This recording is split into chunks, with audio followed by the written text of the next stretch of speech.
الریا is not someone looking at you، ضروری نہیں ہے، it's your heart looking at somebody۔ ہو سکتا ہے کہ مسجد میں انسان اکیلا ہو، اپنے گھر میں اکیلا ہو، اس کو فیل ہو کہ مجھے کوئی دیکھ رہا ہے اور اپنی نماز بہتر کر دے، یا قرآن کی تلاوت بہتر کر دے، یا تجوید بہتر کر دے، شاید کوئی بھی نہ دیکھ رہا اس کو، اور وہ اکیلا شخص بھی ریاکاری کر رہا ہو۔ اللہ اکبر، اللہ المستعان، اللہم اخلصنا یا رب، یا اللہ ہمیں اخلاص والا بنا۔ کیونکہ یاد رکھیں، what is the core purpose? Core purpose کیا نماز پڑھنا ہے؟ نہیں، اللہ کی رضا ہے۔ کور پرپز کیا صدقہ دینا ہے؟ نہیں، اللہ کی رضا ہے۔ اصل جو اور دین کا دعوت کا کام کرنا ہے، اس کی وجہ کیا ہے؟ کہ اللہ کی رضا مجھے مل جائے۔ تو لوگ نا سم ٹائمز اپنے اس گول کو بھول جاتے ہیں کہ نہیں، آئی تھنک ایون سبحان اللہ کتنا بڑا کاز ہے پیلسٹائن کا اور غزہ کا، کوئی شخص مسجد اقصی کو آزاد کرتا ہے، اور وہ اس لیے کرتا ہے کہ لوگ کہیں گے کتنا دلیر انسان ہے، کتنا بہادر شخص ہے۔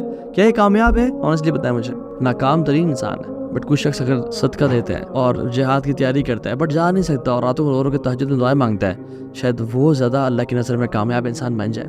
اور شاید وہ شخص جس نے واقعی میں ہیلپ اور سپورٹ کیا اس کاز کو، بٹ اس کا لوگوں میں چرچا نہیں ہوا، کیا پتہ وہ کامیاب ہو جائے۔